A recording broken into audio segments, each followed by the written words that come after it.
अस्सलाम वालेकुम दोस्तों, मेरा नाम है सलमान नकवी और आप देख रहे हैं मेरा चैनल सलमान नकवी ऑफिशियल। हमारे शहर के हालात कुछ ऐसे हैं कि एक वाक़या और एक हादसा, अभी लोग उस हादसे को भूल ही नहीं पाते हैं कि कोई दूसरा हादसा जो है पेश आ जाता है। कराची के अंदर फिर कुछ इसी तरीके से हुआ है कि 2 दिन पहले आज से कराची का इलाका है लियारी, जहाँ पे 5 मंजिला बिल्डिंग कोलैप्स कर गई है और उस बिल्डिंग के कोलैप्स करने के नतीजे में अभी तक की जो रिपोर्ट है अप्रॉक्सीमेटली 26 के करीब वो लोग हैं जिनकी डेथ को कंफर्म किया जा चुका है। और अभी जो रेस्क्यू करने वाले इदारे हैं उनका खदशा ये है कि अभी भी अप्रॉक्सीमेटली कोई 20 से 22 के करीब वो लोग हैं कि जिनकी बॉडीज़ इस वक्त वहाँ पे मलबे तले दबी हुई हैं। अब ये पाकिस्तान के अंदर या कराची में बिल्डिंग कोलैप्स का कोई पहला वाक़या नहीं है। अगर कराची की हिस्ट्री की बात करें तो पिछले 30 दिसंबर 2019 को कराची के इलाके रणछोड़ लाइन के अंदर एक बिल्डिंग कोलैप्स कर गई थी, लेकिन फॉर्चुनेटली उस बिल्डिंग को पहले खाली करा लिया गया था क्योंकि उस बिल्डिंग के अंदर क्रैक्स नज़र आना शुरू हो गए थे। उसमें कोई जानी नुकसान नहीं हुआ था। उस बिल्डिंग के कोलैप्स होने के बाद हमारे जो वज़ीर आला सिंध हैं मुराद अली शाह साहब, उन्होंने एक ऑर्डर जारी किया कि जनाब इसकी इन्वेस्टिगेशन होनी चाहिए और उसका ज़ाती तौर पर नोटिस लेते हुए कराची के एडमिनिस्ट्रेटर और SBCA के डायरेक्टर को और SBCA के आला हुकाम को ये हुक्म जारी किया था कि इसकी रिपोर्ट पेश की जाए, लेकिन उसका नतीजा कोई नहीं निकला बिकॉज कि हमारे यहाँ कोई भी रिपोर्ट जो है वो सिर्फ ज़बानी कलामी ही रहती है। उसके बाद फिर कराची के अंदर जब उसका कोई नतीजा नहीं निकला, 3 महीने के बाद कराची में एक वाक़या और पेश आता है जब कराची के इलाके गुलबहार के अंदर एक 5 मंजिला बिल्डिंग जो कि सिर्फ और सिर्फ 80 गज के प्लॉट पर तामीर हुई हुई थी वो कोलैप्स कर जाती है। उस बिल्डिंग के कोलैप्स होने की सूरत में अप्रॉक्सीमेटली 34 के करीब वो लोग थे जो अपनी ज़िंदगी की बाजी हार गए थे। 34 के करीब लोगों की जानें चली गई थी। उसके अंदर भी कोई पेशरफ नहीं हुई, कोई पकड़ दकड़ नहीं हुई, कोई ऐसे सिलसिला नहीं हुआ कि जहाँ पे इस चीज़ का तयन किया जा सकता कि इस बिल्डिंग के कोलैप्स के अंदर किन लोगों का हाथ है या कौन लोग कसूरवार हैं। और अब फिर 2 दिन पहले एक वाक़या कि कराची के इलाके लियारी के अंदर फिर एक 5 मंजिला बिल्डिंग जो है वो कोलैप्स कर गई है।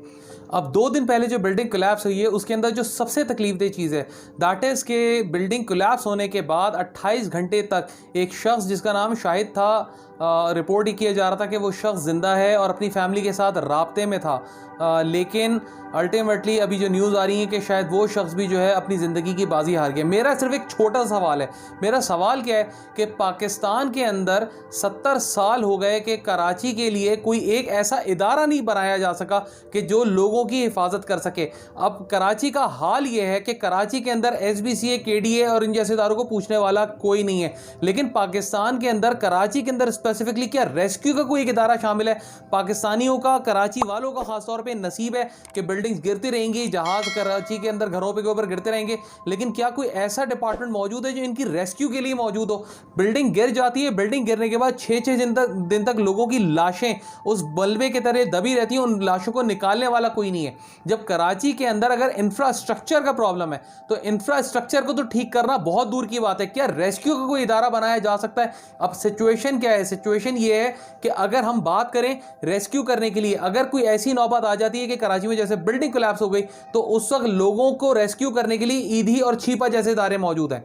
सरकारी लेवल के ऊपर कोई इदारा मौजूद नहीं है। अगर शहर के अंदर हालात ऐसे हो कि लोग भूखे मर रहे हो तो वहां पर भी हुकूमत का कोई किरदार नजर नहीं आता। वहां पर भी अगर कोई इदारा मौजूद है तो सैलानी वेलफेयर जैसा इदारा है, जेटी जैसा इदारा आगे आता है और आगे आके लोगों को खाना खिलाने की कोशिश करता है। अगर यहाँ पर हम बात कर लें एजुकेशन इंस्टीट्यूशंस की तो सरकार का कोई रोल नजर नहीं आता। आवाम अपनी औलाद को, अपने बच्चों को प्राइवेट स्कूल्स के अंदर तालीम दिलवाने के लिए मजबूर हैं। अगर हम हॉस्पिटल्स की बात करें, हमारे हॉस्पिटल्स का हाल ये है कि पाकिस्तान कराची के सबसे बड़े सरकारी अस्पताल की डायरेक्टर जब बीमार पड़ती हैं तो अपने इलाज के लिए और हॉस्पिटल से अपना इलाज कराती हैं। ये हमारे सरकारी अस्पतालों का लेवल है। फायर फाइटिंग का निज़ाम पूरी दुनिया के अंदर एक सबसे ज़्यादा अहम तरीन निज़ाम होता है। हमारे यहाँ फायर फाइटिंग के निज़ाम का ये सिलसिला है कि आज सुबह की बात है कि कराची के अंदर एक फैक्ट्री के अंदर आग लगती है और आग लगने के बाद 11 घंटे तक आग के ऊपर काबू नहीं पाया जा सकता। हमारे यहाँ वही एक सिलसिला, जब फायर डिपार्टमेंट की कोई बात आती है या तो फायर ब्रिगेड की गाड़ियाँ हमारे पास ख़राब हैं या फायर ब्रिगेड की गाड़ियों के पास चलने के लिए पेट्रोल मौजूद नहीं है, पेट्रोल का पैसा मौजूद नहीं है। कराची शहर में अगर ट्रांसपोर्ट के निज़ाम की बात करें तो ट्रांसपोर्ट का निज़ाम क्या है वो पूरा कराची शहर अच्छे तरीके से जानता है कि कराची के अंदर सरकार की तरफ से दी गई कोई पब्लिक ट्रांसपोर्ट अवेलेबल इस तरीके की नहीं है जिसमें एक आम इंसान, एक शरीफ आदमी सफ़र कर सके।